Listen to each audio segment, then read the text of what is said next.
The blood on her wedding dress had long since dried to rust.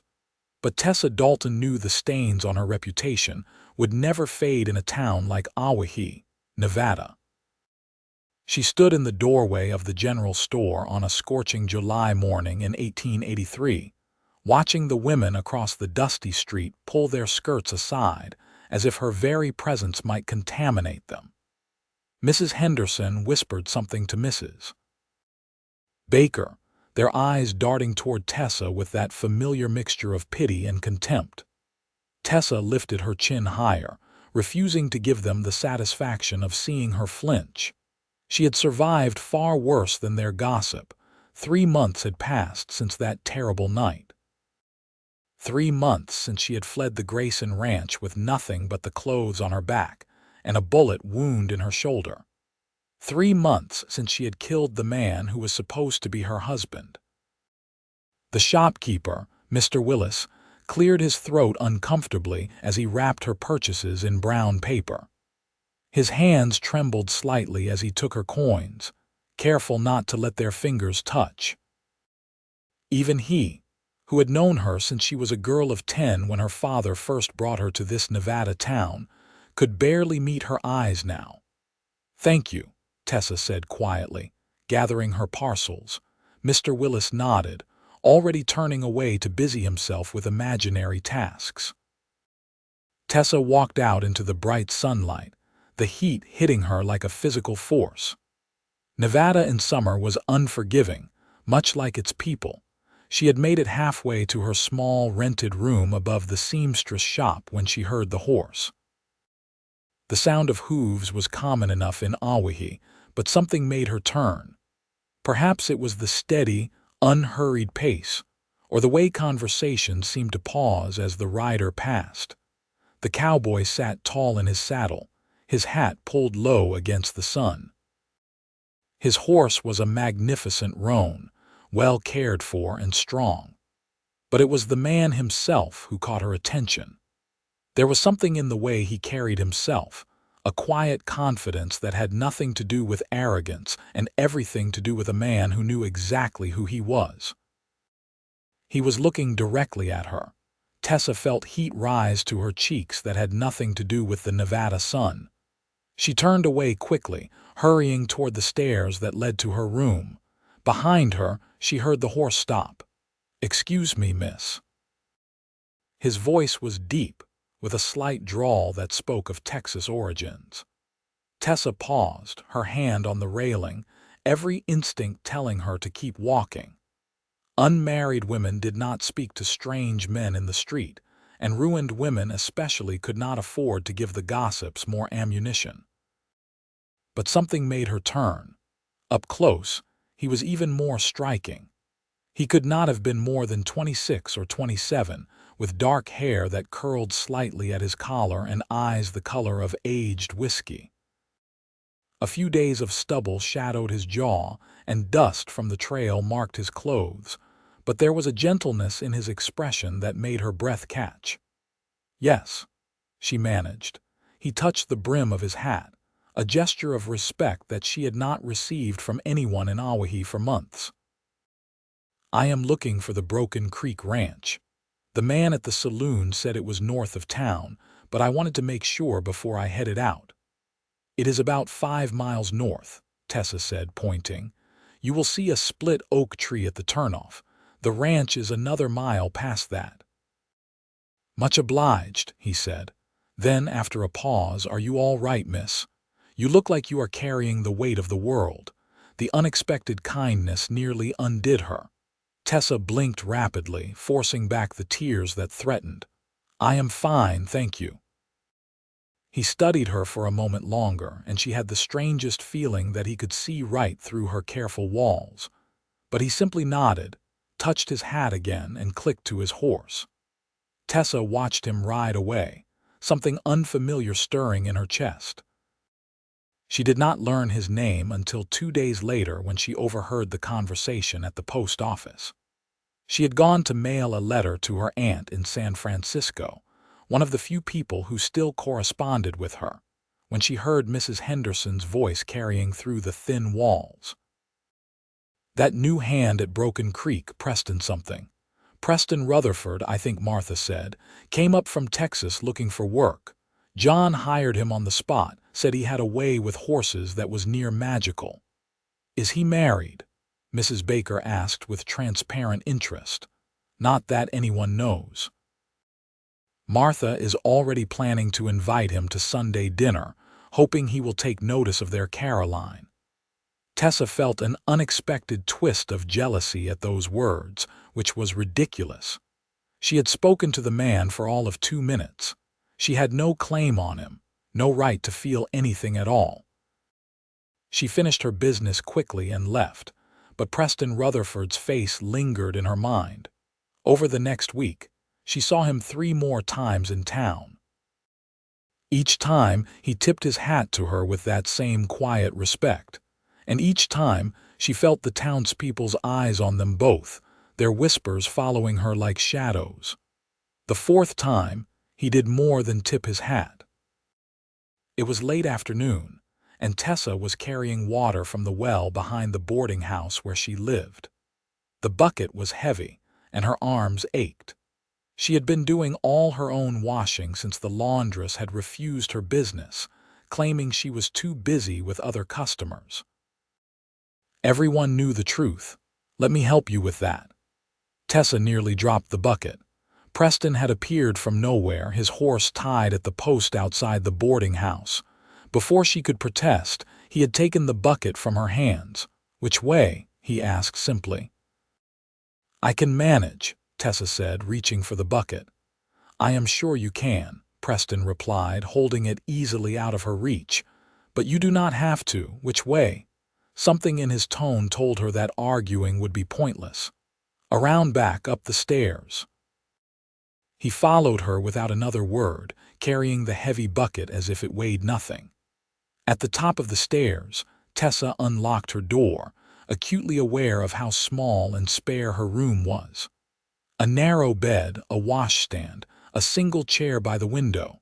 This was what her life had become. Preston set the bucket down inside the door, then straightened, his hat in his hands.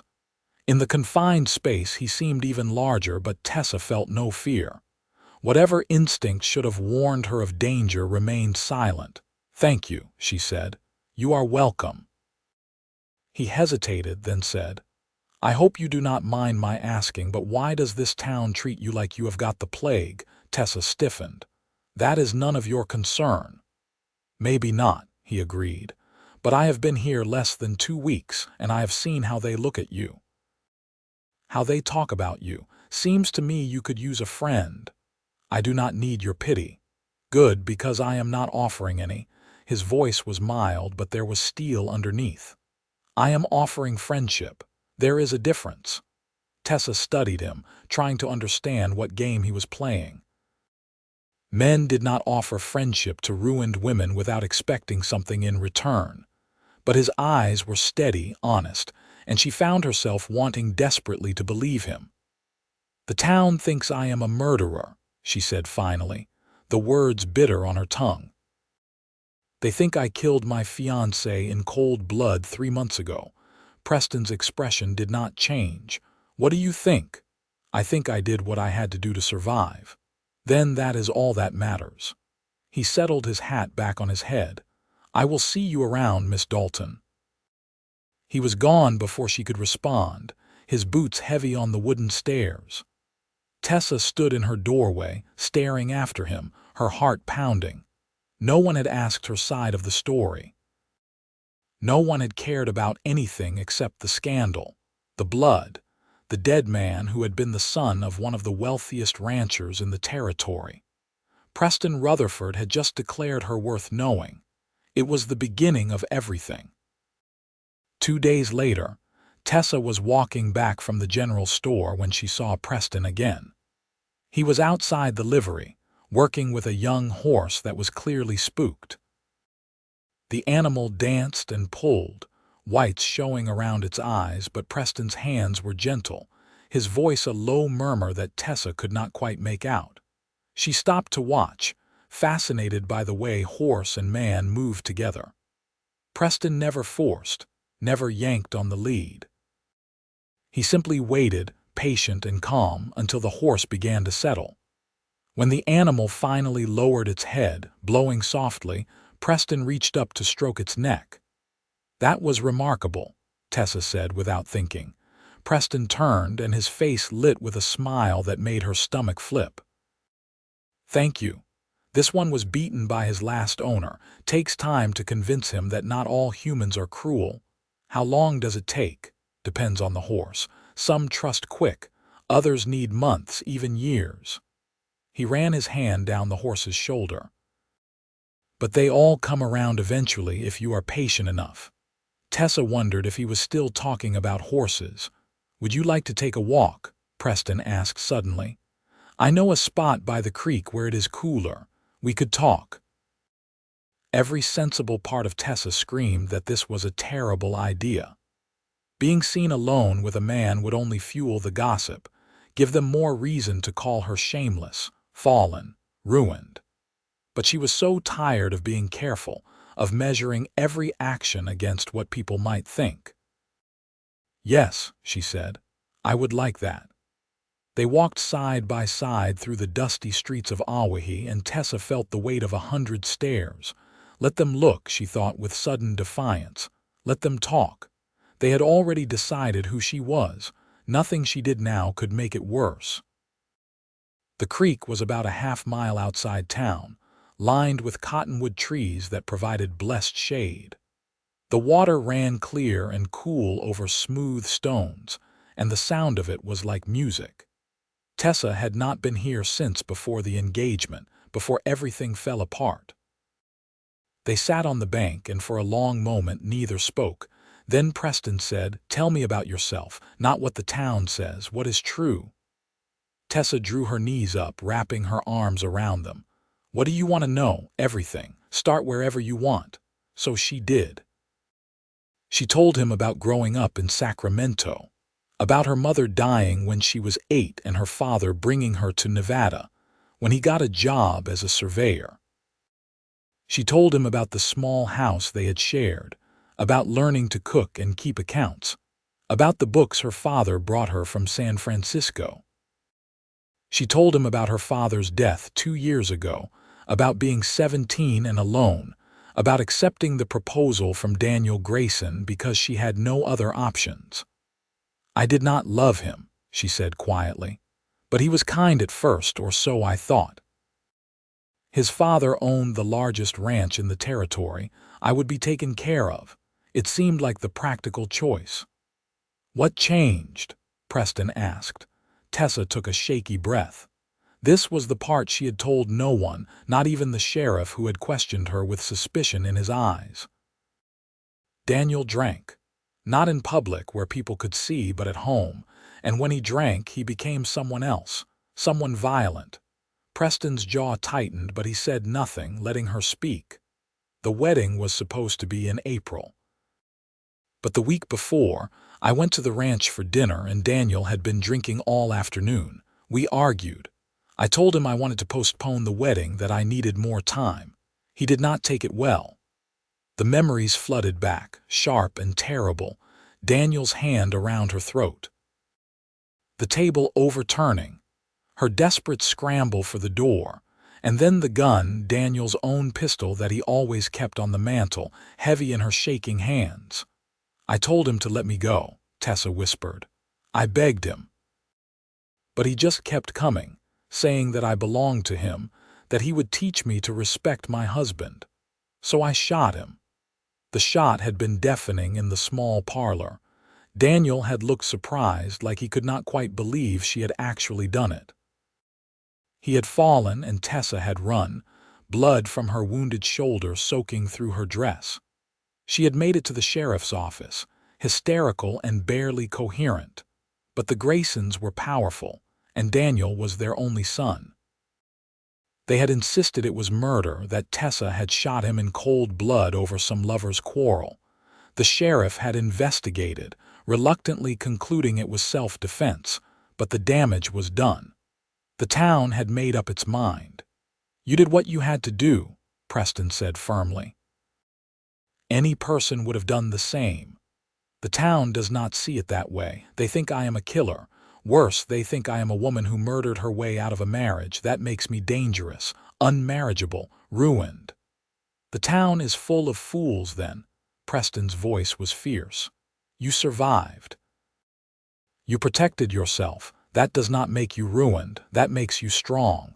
Tessa looked at him, tears spilling down her cheeks before she could stop them. Why are you being kind to me? You do not know me. You do not owe me anything. Because you deserve kindness, Preston said simply. He reached out slowly, giving her time to pull away and wipe the tears from her face with his thumb. And because from the moment I saw you, standing in that street with your head held high even though the whole town was whispering, I thought you were the bravest person I had ever seen. Something shifted between them in that moment. Tessa felt it like a physical thing, a current of awareness that made her skin tingle. Preston must have felt it too because he drew back slowly, his hand dropping. I should probably tell you about myself, he said, his voice rough. Fair is fair. Tessa nodded, not trusting herself to speak. Preston told her about growing up on a ranch outside Austin, Texas, one of 4 brothers. He told her about learning to ride before he could walk, about the horses his father bred, about the drought that had destroyed their herd when Preston was 19. My father died trying to save the ranch, Preston said. Worked himself to death, literally. My mother followed 6 months later. Some said it was pneumonia, but I think it was heartbreak. My brothers scattered looking for work. I drifted for a while, working cattle drives, breaking horses, doing whatever I could. Finally made it up to Nevada and heard John Creek was hiring. Been here about 2 weeks now. Do you miss Texas? Tessa asked. Sometimes, but I am starting to think Nevada has its advantages. The look he gave her was warm, and Tessa felt her cheeks heat. They talked until the sun began to sink toward the horizon, painting the sky in shades of orange and gold. Preston walked her back to town, and this time when people stared, Tessa found she did not care at all. Over the next few weeks, Preston found reasons to be in town whenever Tessa needed something. If she was carrying packages, he appeared to help. If she was walking to the post office, he happened to be heading that direction. They began taking regular walks by the creek, sometimes talking for hours, sometimes sitting in comfortable silence. Tessa learned that Preston was 25, 2 years older than her. She learned that he could quote Shakespeare from memory, taught by a mother who had been a schoolteacher in her youth. She learned that he had a scar on his ribs from a bull that had charged him when he was 16, and that he could play the harmonica beautifully, though he claimed to be terrible at singing. Preston learned that Tessa could calculate numbers in her head faster than most people could with paper and pen, a skill her surveyor father had taught her. He learned that she had wanted to be a teacher once, before circumstances made that dream impossible. He learned that she was afraid of thunderstorms but loved the rain, and that she made the best apple pie he had ever tasted. They learned each other, piece by piece, and somewhere along the way, Tessa realized she was falling in love. It terrified her. She had sworn never to trust a man again, never to put herself in a position where someone could hurt her. But Preston was nothing like Daniel. He was gentle where Daniel had been rough, patient where Daniel had been demanding. He asked her opinion and actually listened to her answers. He made her laugh, something she had thought she might never do again, and the way he looked at her made her feel like she was something precious. But the town did not approve. The whispers grew louder, more vicious. Mrs. Henderson started a petition to have Tessa evicted from her room, claiming she was a bad influence on the young women of Owyhee. The petition failed, but only because the boarding house owner was more interested in rent money than moral judgments. The Graysons, Daniel's parents, made it known that Preston was associating with a murderess and that any man who courted her was not welcome in polite society. John Creek, Preston's employer, called him into his office one morning. "I do not care who you spend time with on your own hours," Creek said bluntly. "But the Graysons are threatening to pull their business, and I cannot afford to lose their contracts. I am not telling you to stop seeing the girl. I am just saying be careful." Preston thanked him for the warning and promptly ignored it. The turning point came on a Saturday in late August. Tessa was at the general store when Caroline Creek, John's daughter, came in with her mother. Caroline was 18, blonde and pretty, and it was well known that she had set her cap at Preston. "I do not know what he sees in you," Caroline said loudly, making sure everyone in the store could hear. "A soiled dove with blood on her hands. My father says Preston is just being charitable, that he feels sorry for you. He will come to his senses eventually." Tessa felt every eye in the store turn to her. Her face burned, but she kept her voice steady. "Preston's feelings are his own business, Miss Creek, and mine." "You actually think he cares for you?" Caroline laughed, a brittle sound. "Men like Preston Rutherford do not marry women like you. They might dally with you, but when it comes time to choose a wife, they want someone respectable, someone pure." The words hit like physical blows, each one finding the fears Tessa had been trying to ignore. What if Caroline was right? What if Preston was simply being kind and she had mistaken pity for something more? She left the store without buying anything, walking blindly through the streets. She did not realize where she was going until she found herself at the creek. She sank down on the bank, pulling her knees to her chest, and finally let herself cry. That was where Preston found her an hour later. "Tessa," his voice was gentle. "What happened?" She told him, the words tumbling out between sobs. When she finished, Preston was quiet for a long moment. Then he moved closer, sitting beside her, and took her hand. "Look at me," he said softly. Tessa raised her tear-stained face. "I am going to tell you something, and I need you to believe me," Preston said. His eyes were intense, burning with an emotion that made her breath catch. "I am falling in love with you, not out of pity, not out of charity. Because you are smart and strong and beautiful, and being with you makes me happier than I have been in years. The town can whisper all it wants. Caroline Creek can say whatever she likes. None of it changes how I feel." "Preston," Tessa whispered. "I know you are scared," he continued. "After what you went through with Daniel, I understand why. I am not asking you to trust me completely right away, but I am asking you to give me a chance to prove that not all men are like him, that some of us mean what we say." Tessa studied his face, searching for any hint of deception. But there was only honesty, vulnerability, and something that looked like hope. "I am falling in love with you too," she said, the words almost a sob. "But I am terrified." "Then be terrified with me," Preston said. He reached up to cup her face, his thumb brushing away her tears. "We will figure it out together." When he kissed her, gentle and sweet, Tessa felt something inside her heal. She kissed him back, pouring all her hope and fear and love into it, and felt him pull her closer. They stayed by the creek until sunset, talking about the future for the first time. Preston told her about his dream of having his own ranch someday, breeding horses. Tessa told him about wanting a family, children, a home where she felt safe. They wove their dreams together, and for the first time in months, Tessa allowed herself to hope. But the town was not finished with them. 2 weeks later, Preston came to Tessa's room late at night, his face grim. "Pack your things, we need to leave." "What? Why?" "I heard talk at the saloon. Some of the Grayson Ranch hands are planning something. They are drunk and angry, and your name keeps coming up." "I do not want to take any chances." Tessa felt ice flood her veins. "Where will we go?" "I have been saving money. There is a town about 60 miles east, Silver Creek. I know someone there who might give me work. We can start over."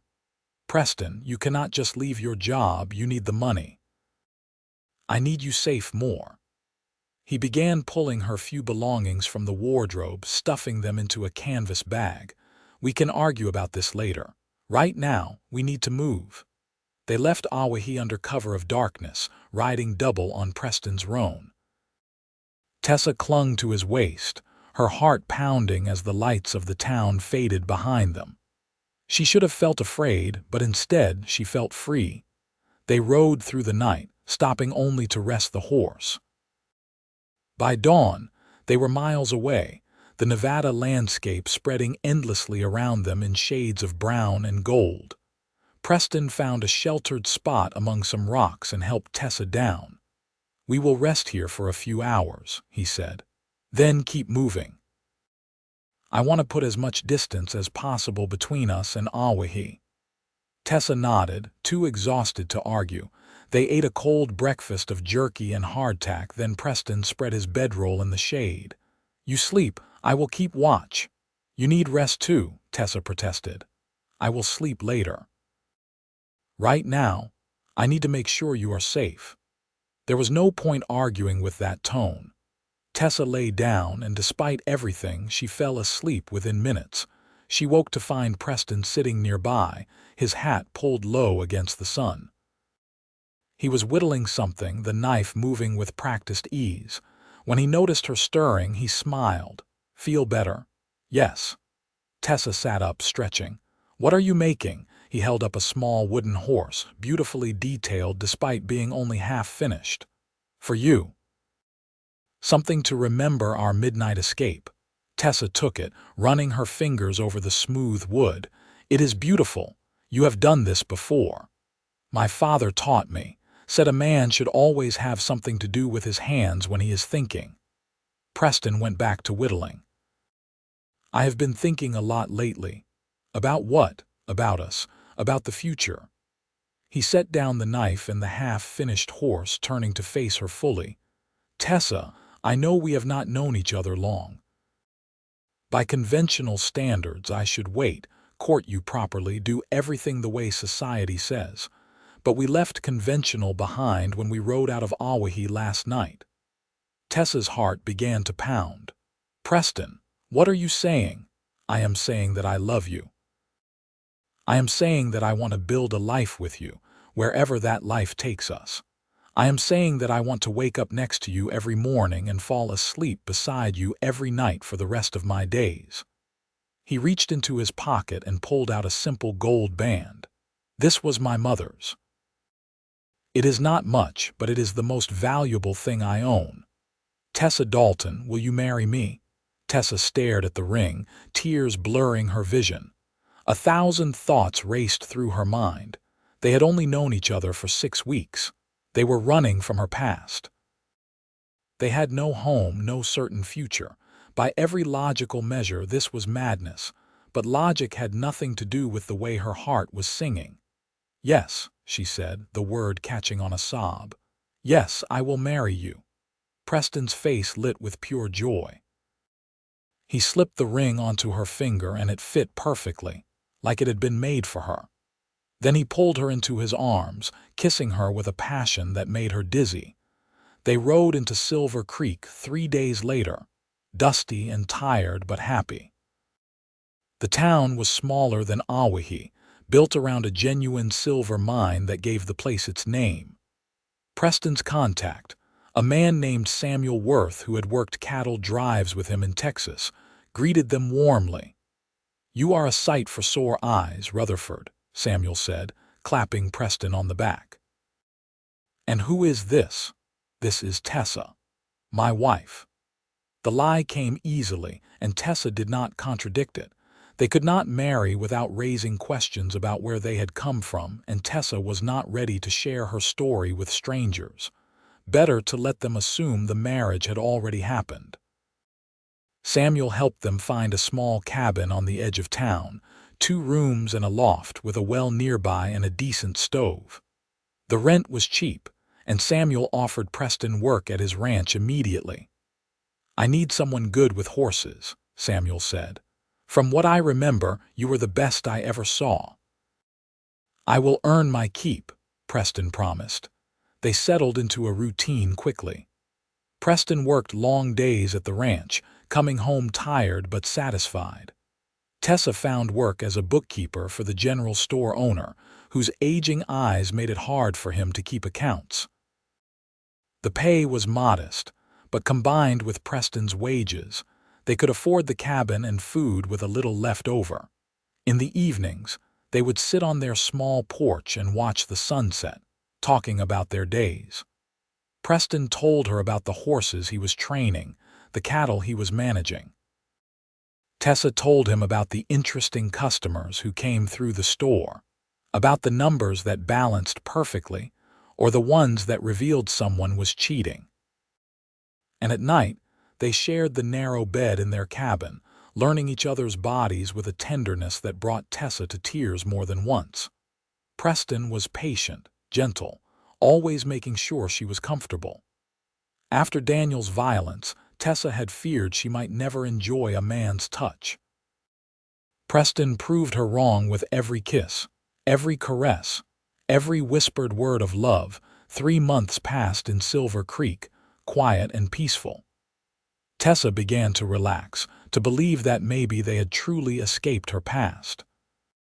She made friends with the store owner's wife, a kind woman named Martha who taught her to preserve vegetables and make soap. Preston became indispensable at Samuel's ranch, his skill with difficult horses earning him respect and a raise in pay. They talked about making their marriage legal, about finding a preacher who would not ask too many questions.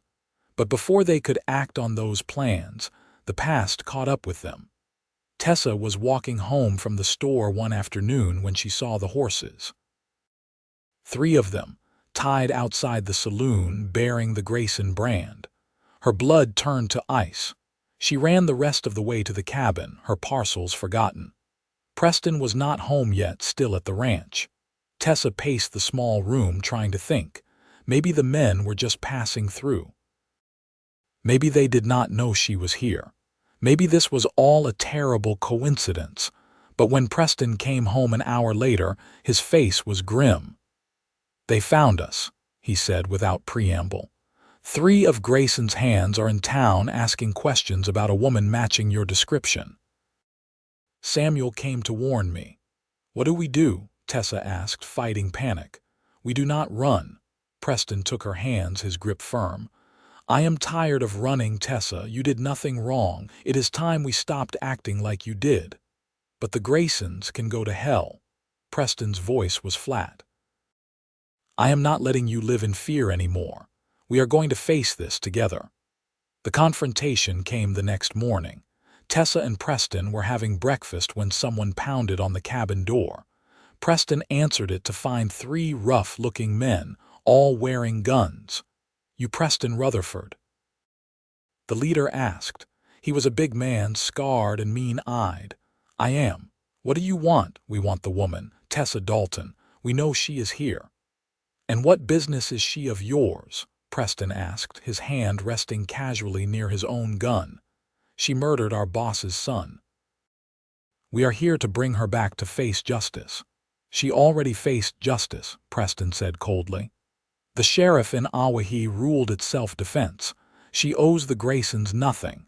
The sheriff was wrong. She is a killer and needs to hang." Preston's expression turned dangerous. "Over my dead body."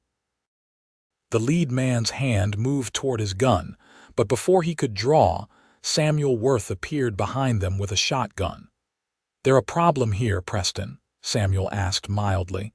"These men were just leaving," Preston said. "I do not think so."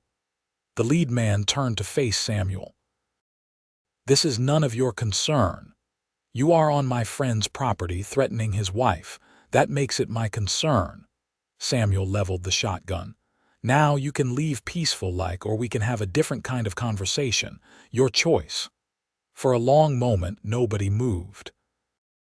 Then the lead man spat in the dust and turned back to his horse. "This is not over. The Graysons do not forget." "Neither do I," Preston said quietly. The 3 men rode away, but the threat hung in the air like smoke. Samuel lowered the shotgun and looked at Preston and Tessa seriously. "You want to tell me what that was about?" They told him everything. When they finished, Samuel was quiet for a long time. Then he said, "You should have told me from the start, but I understand why you did not. Sounds like you did what you had to, Miss Dalton." "It is Mrs.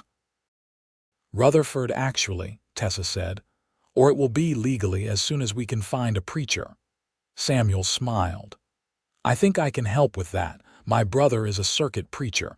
He will be coming through next week. I will talk to him." True to his word, Samuel's brother married them the following Saturday in a simple ceremony in the cabin.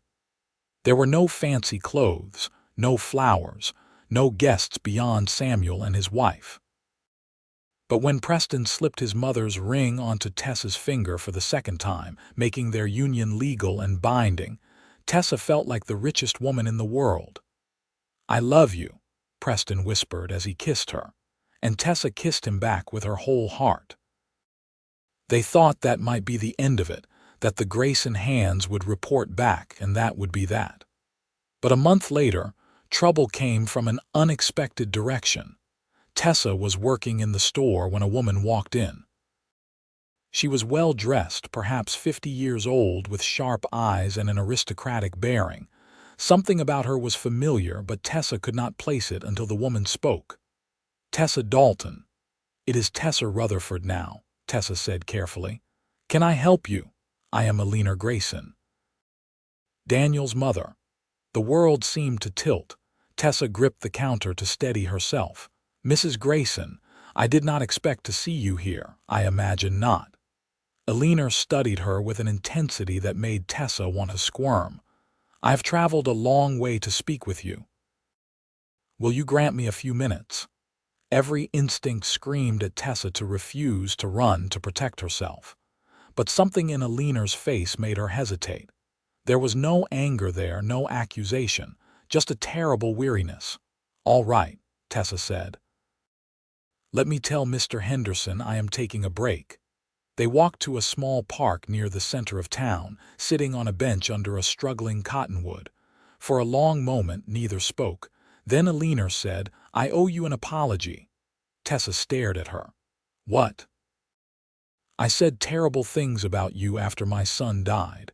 I convinced half the town you were a murderer. I made your life hell." Elena's voice was steady, but her hands trembled in her lap. "I did it because I could not face the truth about Daniel." "What truth?" Tessa asked carefully. "That he was his father's son." Elena looked out at the dusty street, her eyes distant. "My husband is not a good man, Miss Dalton. Rutherford, I mean. He is cruel when he drinks, and he taught Daniel to be the same. I told myself for years that it was not that bad, that I could handle it, that Daniel would be different, but I was wrong about all of it." Tessa felt her throat tighten with unexpected sympathy. "I am sorry. Do not be sorry for me. I made my choices." Elena turned to look at her directly. "After you left, I found things. Letters Daniel had written but never sent, plans he had made. He was going to hurt you, Tessa. Badly. If you had not defended yourself that night, I do not think you would have survived the marriage." The words hung between them, terrible and true. "Why are you telling me this?" Tessa asked. "Because you deserve to know that I understand now. What you did was not murder. It was survival. And because I wanted to tell you to your face that I am dropping all charges, all accusations. I have made it clear to everyone in Owyhee that the matter is closed. You are free to live your life without looking over your shoulder." Tessa felt tears spill down her cheeks. "Thank you." Elena reached out and squeezed her hand. "I hope you find happiness, Tessa. God knows you have earned it." She left as quietly as she had arrived, a ghost from a nightmare that was finally ending. Tessa sat on the bench for a long time, letting the news sink in. She was free, truly, finally free. When she told Preston that evening, he swept her into his arms and spun her around, both of them laughing like children. That night, they celebrated by taking a blanket to a hill outside town and watching the stars come out. talking about all the things they wanted to do now that the shadow of the past had lifted. Life in Silver Creek settled into a comfortable rhythm. Preston's reputation as a horseman grew, and Samuel eventually offered him a partnership in the ranch. Tessa continued her bookkeeping work and started teaching basic arithmetic to children in town on Saturday mornings, finally able to pursue her dream of teaching in a small way. A year after they arrived in Silver Creek, Tessa realized she was pregnant.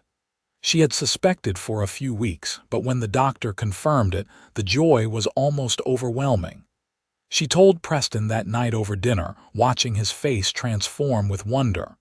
"A baby," he whispered. "We are going to have a baby in about 6 months," Tessa confirmed, laughing through happy tears. Preston came around the table and pulled her into his arms, holding her like she was made of glass. "I am going to be a father." "You are going to be a wonderful father," Tessa said, and she meant it with every fiber of her being. The pregnancy was not easy. Tessa was sick for the first 3 months, barely able to keep food down. Preston fussed over her constantly, bringing her crackers and ginger tea, rubbing her back when the nausea was worst. Martha Worth, Samuel's wife, became a constant presence, teaching Tessa what to expect and how to prepare. As her belly swelled, Tessa found herself thinking about the future in concrete terms. They would need a bigger house soon. They would need to save money for the baby. Preston worked harder than ever, taking on extra jobs training horses for neighboring ranches. On a cold February morning in 1885, after 12 hours of labor, Tessa gave birth to a healthy baby boy. They named him James after Preston's father, and when Preston held his son for the first time, Tessa saw tears streaming down his face. "He is perfect," Preston whispered, his voice choked with emotion. "You are both perfect." Motherhood transformed Tessa in ways she had not expected. She who had been so afraid, so broken, found a strength she did not know she possessed. When James cried at night, she soothed him. When he was hungry, she fed him. When he smiled at her, toothless and trusting, her heart expanded to hold more love than she had thought possible. Preston was a devoted father, taking James with him whenever possible. Tessa would often come home to find them in the barn. James swaddled in a sling against Preston's chest while Preston worked with the horses. He sang to their son, nonsense songs and old cowboy ballads, his voice rough but gentle. They bought a small house on the edge of town when James was 6 months old, using their savings and a loan from Samuel. It had 3 bedrooms, a real kitchen, and a porch where they could sit in the evenings. Tessa planted a garden, vegetables and flowers both, bringing life to the dusty Nevada soil. 2 years later, Tessa gave birth again, this time to a girl they named Sarah after Preston's mother. The labor was faster this time, only 6 hours, and when Tessa held her daughter, she felt the last piece of her broken heart click into place. They were a family, complete and whole and happy. Life was not always easy. There were hard winters when money was tight and the work was scarce. There were summer droughts that killed the garden and made water precious. There were childhood illnesses that terrified them both, long nights sitting up with fevered children, praying for dawn. But there was also joy. James's first steps, wobbling across the kitchen floor into Preston's waiting arms. Sarah's first word, "Papa," which made Preston cry. Sunday dinners with Samuel and Martha and their growing brood of children. Christmas mornings with simple gifts and endless laughter. Preston's partnership with Samuel flourished. The ranch grew, their reputation for quality horses spreading across Nevada and into California. They hired more hands, built new barns, expanded the grazing land. Preston was happy in a way Tessa had never seen in those early days in Owyhee, confident and settled and at peace. Tessa's teaching expanded as well. What had started as a few children on Saturday mornings grew into a proper school that met 5 days a week. The town built a small schoolhouse, and Tessa became the official teacher, paid a modest salary that she saved carefully for the children's future. When James was 7 and Sarah was 5, Tessa realized she was pregnant again. This time, she was less surprised and more tired, chasing 2 active children while carrying a third. But Preston was there every step of the way, taking over the bedtime routines and the cooking when Tessa was too exhausted to move. Their third child, a boy they named Thomas, arrived on a warm September evening in 1892. He was smaller than his siblings had been, but healthy and loud, announcing his presence to the world with powerful lungs. James and Sarah were enchanted by their baby brother, constantly wanting to hold him and help care for him. Watching Preston with their 3 children, Tessa sometimes had to pinch herself to believe this was her life. The scared, broken woman who had fled Owyhee felt like a different person entirely. That Tessa had been certain she would never trust again, never love again, never be happy again. This Tessa knew better.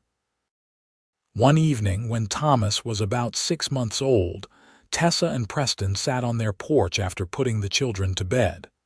The stars were bright overhead, and a cool breeze brought relief from the day's heat. "You ever think about Owyhee?" Tessa asked. Preston considered the question. "Sometimes, not often." "Why?"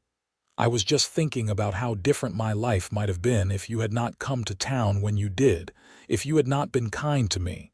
Preston reached for her hand, lacing their fingers together. "I think about that too sometimes.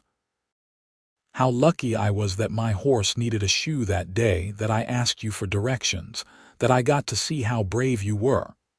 "The town said I was ruined," Tessa said softly. "But you said I was perfect." "You are perfect," Preston said, turning to look at her. In the starlight, his eyes were warm.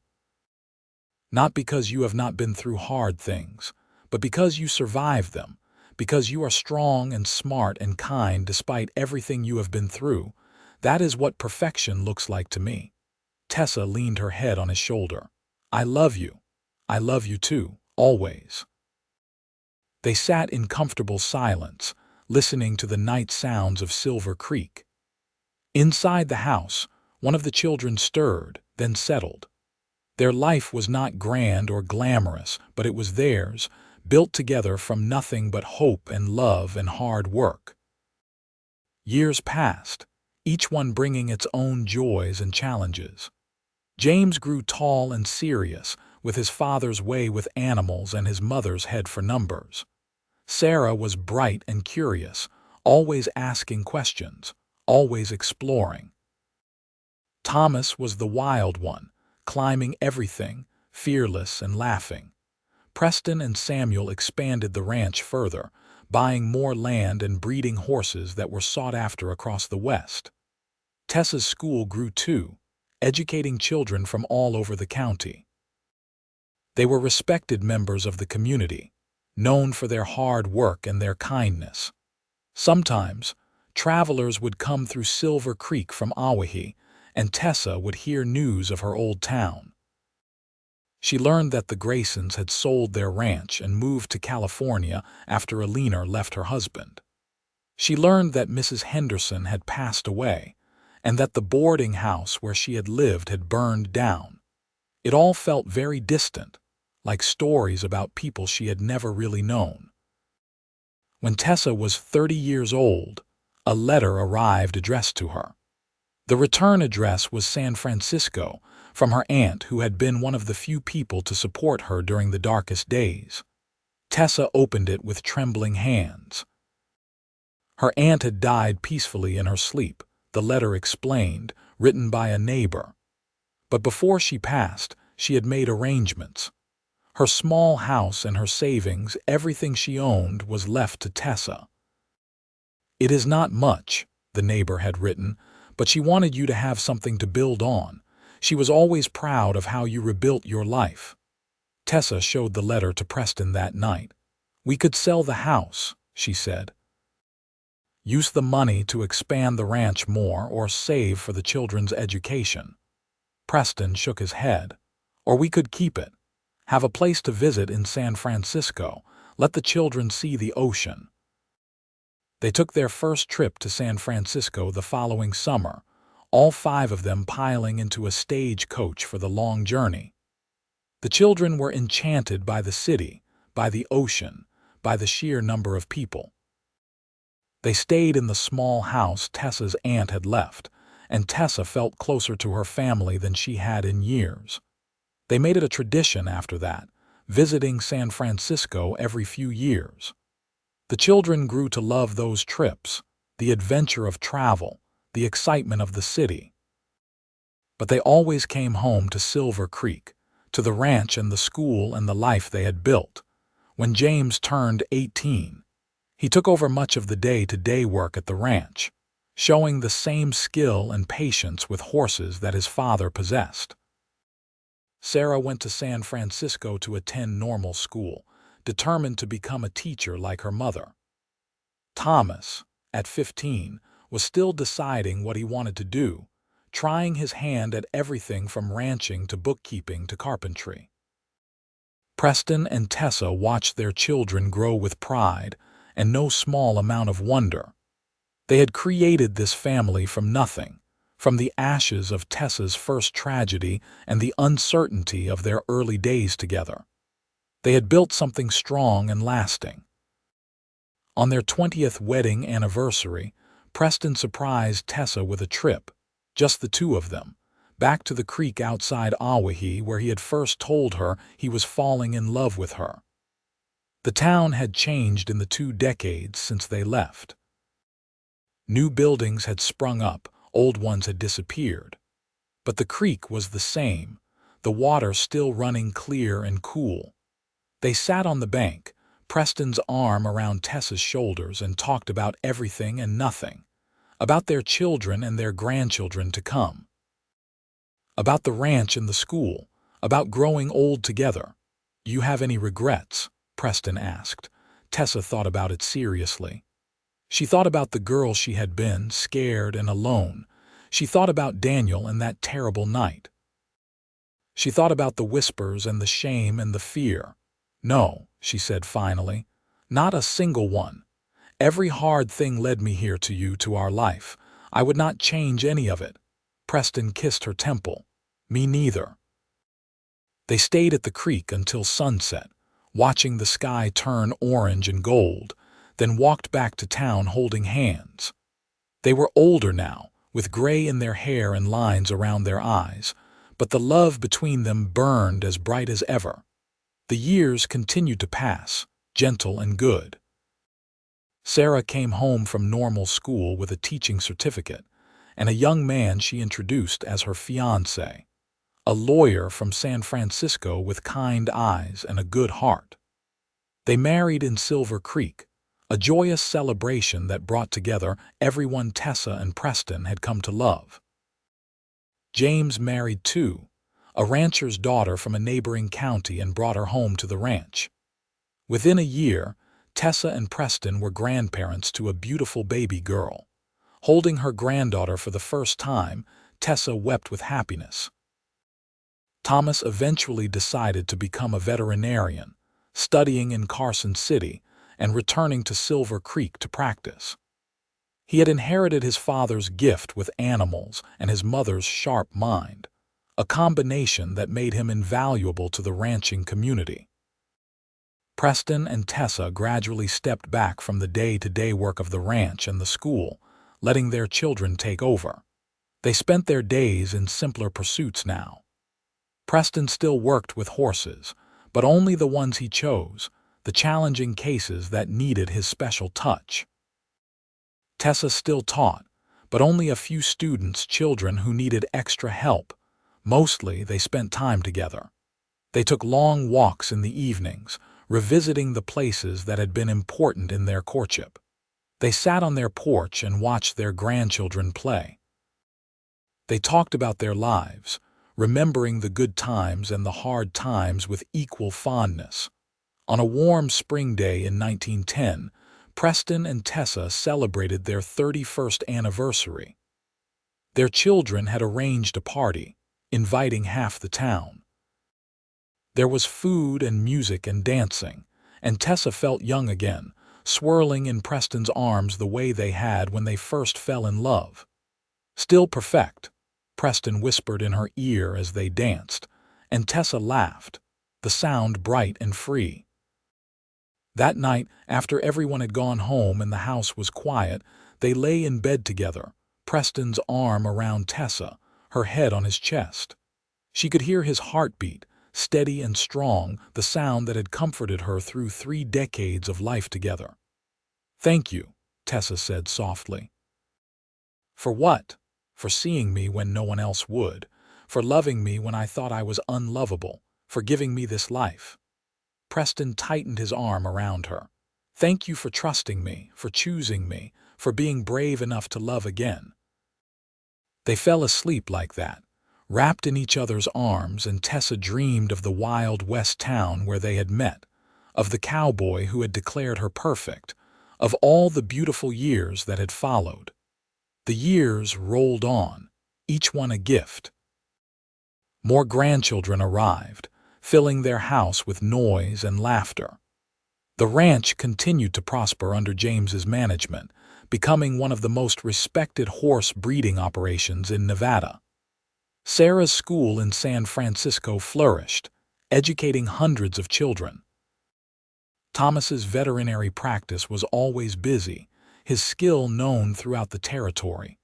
Preston and Tessa grew old together, their hair turning white, their steps slower, but their love never diminished. If anything, it deepened, becoming something richer and more profound than the passionate romance of their youth. They knew each other completely, all the good and the bad, the strength and the weakness. And they chose each other every single day. When Tessa was 63, she fell ill with pneumonia. For weeks, she burned with fever, barely conscious. Preston never left her side, bathing her face with cool cloths, holding her hand, talking to her even when she could not respond.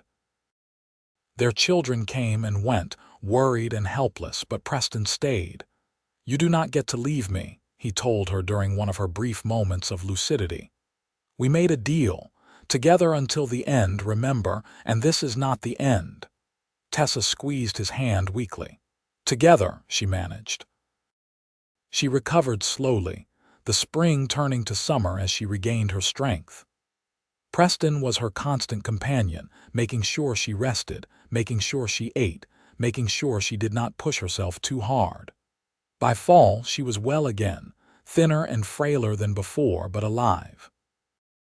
They celebrated that Christmas with particular joy, surrounded by children and grandchildren, grateful for another year together. Preston gave Tessa a gift he had been working on for months, a wooden box carved with intricate scenes of their life together. The creek where he proposed. Their first cabin, the ranch, their children. Every important moment preserved in wood. Tessa cried when she opened it, running her fingers over the detailed carvings. "It is beautiful." "You are beautiful," Preston said, and even after all these years, the words made her heart flutter. They had 8 more years together after that. 8 years of quiet happiness, of watching their grandchildren grow, of enjoying the life they had built. They took walks every evening when the weather allowed, always ending at the same bench in the small park where they had first held hands as husband and wife. Preston died in his sleep on a winter night in 1918, 3 days before his 71st birthday. Tessa woke to find him still and peaceful beside her, a small smile on his face. She held his hand and cried, her heart breaking even as she was grateful that he had gone peacefully, without pain or fear. The funeral was one of the largest Silver Creek had ever seen. People came from all over Nevada and California, ranchers and teachers and veterinarians and ordinary folks whose lives Preston had touched. They spoke of his kindness, his skill with horses, his generosity, his love for his family. But it was Tessa's words that brought everyone to tears. Preston once told me that the town thought I was ruined, but he declared I was perfect, she said, her voice steady despite her grief. The truth is, we were both broken when we found each other, both running from things that hurt us, both scared to trust again. But we chose to be brave together to build something new, and what we built was perfect. Not because it was easy or without struggle, but because it was ours, made with love and hope and faith in each other. Preston gave me everything, a home, a family, a life I never dreamed possible. I will miss him every day until I join him, but I will be grateful, every single day, that he saw something in me worth loving. Tessa lived for 3 more years after Preston's death, years she filled with her children and grandchildren. She continued teaching a few students, continued tending her garden, continued visiting the places she and Preston had loved. But everyone could see that part of her had gone with him, that she was simply waiting until it was her turn to follow. She died peacefully in the spring of 1921, sitting in her rocking chair on the porch, a blanket over her knees and a smile on her face. Sarah found her there, a letter in her lap addressed to her children. The letter told them how much she loved them, how proud she was of the people they had become. It thanked them for the joy they had brought to her life, and it ended with these words: "I was once told I was ruined, broken beyond repair, but your father saw the truth. He saw that I was not ruined, just hurt, and he helped me heal. We built a beautiful life together, and the greatest gift of that life was you. Love fiercely, my darlings. Love bravely. Love the way your father and I loved each other with everything you have. That is the secret to a life well lived." They buried her next to Preston in the cemetery on the hill overlooking Silver Creek. Their headstone was simple, just their names and the dates of their births and deaths. But underneath, James had added one more line: "Together always, perfect in love." The ranch continued for generations, passed down through the family. The school Sarah founded in San Francisco still stands today. Thomas's children became veterinarians too, continuing the tradition of caring for animals. The wooden box Preston carved for Tessa became a family heirloom, passed to the eldest child in each generation, a reminder of where they came from. And in Silver Creek, people still tell the story of the woman who came to town ruined by scandal and the cowboy who loved her anyway. They tell it to young couples having doubts, to people who think their past defines their future, to anyone who needs to hear that love can heal even the deepest wounds. They tell it because it is true. The town whispered she was ruined. The cowboy declared she was perfect. And together, they proved that sometimes the best love stories begin with the bravest choices, made by people who refuse to let the world define who they are or what they deserve. Preston and Tessa Rutherford lived and loved and built something beautiful from ashes and hope, and their legacy endures in every generation that came after, in every person who chooses love over fear, courage over shame, and hope over despair. Their story became legend, but more importantly, it became truth. The kind of truth that changes lives, that gives hope, that reminds us all that we are never too broken to be loved, never too ruined to be declared perfect by the right person. Preston and Tessa found each other in the Wild West, in a time and place that was harsh and unforgiving. But they made their own rules, wrote their own story, and lived their own happily ever after. And in the end, that is what love does. It takes the broken pieces and makes them whole. It looks past the whispers and the judgment and sees the truth underneath. It declares perfect what the world calls ruined. It builds forever from the fragile hope of two hearts brave enough to try. That was Preston and Tessa's gift to each other, and to everyone who came after. The knowledge that love, true love, the kind that lasts through decades and trials and ordinary days, that kind of love is always worth fighting for, always worth believing in, always worth declaring, loudly and without apology, in the face of a world that says otherwise. The cowboy and the woman the town called ruined. Together, they became perfect.